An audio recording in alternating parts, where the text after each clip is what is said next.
Bonjour à toutes et à tous, je suis très heureux de vous retrouver ici au 18e journée du courtage, ici en direct de la Porte Maillot, où j'ai le plaisir de recevoir Bertrand de Surmont. Bonjour Bertrand de Surmont. Bonjour. Bertrand de Surmont, vous êtes le président de Planète CSCA, fraîchement élu au sortir de votre élection hier soir. Est-ce que vous avez déjà une feuille de route pour les prochaines années à la tête du syndicat des courtiers ?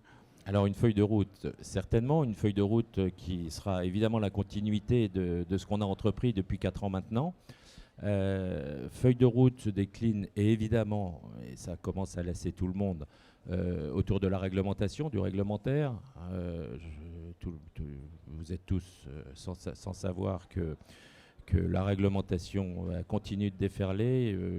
J'apprenais récemment qu'à Bruxelles, il y a une nouvelle commission et on sait qu'ils sont toujours pleins d'idées. Il y a 20 projets en cours qui concernent de près ou de loin notre profession, donc ça c'est sûr que ça ne va pas s'arrêter. Mais en France, on n'est pas mauvais non plus sur le strict plan franco-français. On parlera sûrement un petit peu d'autorégulation. Je voudrais parler aussi, il faut en parler, de la vente à distance qui a défrayé la chronique la semaine dernière. Voilà, avec des problématiques qui sont des problématiques de notre profession, des problématiques d'agissement, comme toujours, d'une petite catégorie de courtiers qui viennent entacher la profession entière et qui mettent le législateur le doigt sur le bouton pour légiférer, alors que je pense qu'il y a bien d'autres solutions pour régler ce sujet. Donc le réglementaire, évidemment, je ne parle pas de révision de DDA, je ne parle pas d'RGPD, je ne parle pas de PRIP. Voilà, on l'a déjà fait. Tous ces sujets-là ont été débattus. Mais sachez que ce sont des sujets qui continuent de nous occuper au quotidien parce que il faut veiller à ce que les tentatives, les tentations des uns et des autres pour restreindre les champs d'intervention ou pour légiférer sur ce que doit faire la distribution ne soit pas trop contraignant pour notre profession qui doit rester une profession de commerçant à l'écoute du client et conseil de son client. Ça, c'est pour la partie réglementaire. Après, on a quelques thèmes qui vont fortement nous animer sur les prochaines années. C'est l'attractivité de la profession. Nous considérons que la profession de courtier, qui est probablement une des plus belles professions de la chaîne de distribution de l'assurance, est mal connue, est méconnue. Ce dont on vient de parler sur la vente à distance, mais on aurait pu parler aussi l'année dernière, on en a débattu ici, de l'assurance construction, viennent mettre un mauvais nuage sur la profession et il faut absolument qu'on prenne les moyens avec les écoles, avec le ministère du Travail, avec le ministère de l'Éducation, de faire connaître cette profession, d'attirer de nouveaux talents dans nos filières, parce que des métiers dans le courtage d'assurance, il y en a de multiples, il y en a pour tous les goûts, et il faut qu'on soit capable d'attirer les jeunes générations. Et aujourd'hui, on est un peu en panne sèche sur ce sujet-là.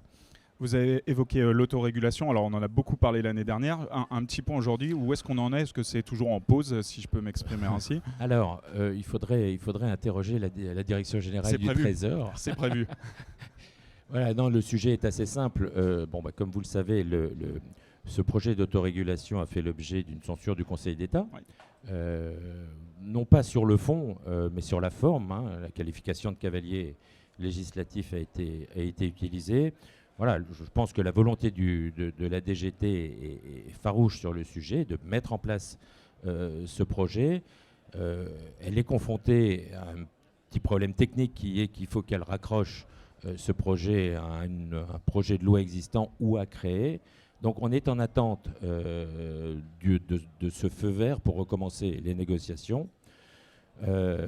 Négociations qui s'étaient arrêtées au mois de mai sur une position assez claire de la CSCA. Oui, pour l'autorégulation, parce qu'on pense que c'est vraiment un projet qui peut permettre aux courtiers d'évoluer, qui peut permettre, encore une fois, de participer au rayonnement de la profession et de protéger principalement les courtiers de proximité. Il ne faut pas s'en cacher, mais non, on ne fera pas n'importe quoi. La frontière, elle est extrêmement claire.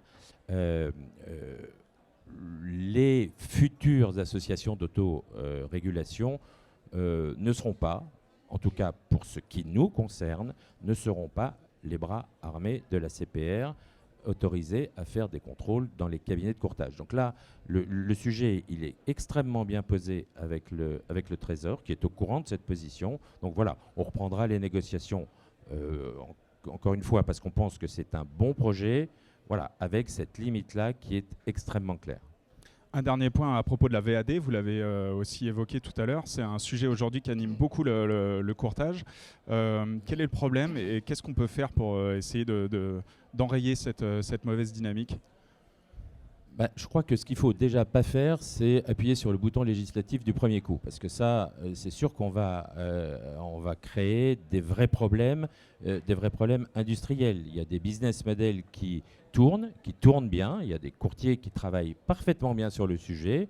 Donc, légiférer en interdisant la vente en un temps, puisqu'il a été beaucoup question de ça la semaine dernière.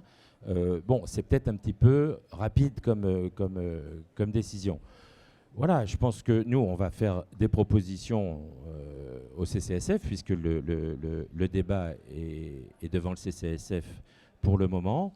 Voilà, que ce soit des opérations de meilleure surveillance des réseaux, de meilleur contrôle des réseaux, que ce soit peut-être une réflexion sur une certaine typologie d'acteurs intervenant en offshore sans être filiale de groupes de courtage français. Je ne sais pas, il y a un certain nombre de sujets dont il faut qu'on débatte préalablement à une précipitation qui serait bonne pour personne, je pense. Très bien, merci Bertrand de Surmont. Je vous en prie. Et moi je vous donne rendez-vous toute la journée sur News Assurance Pro pour d'autres vidéos ici aux Journées du Courtage.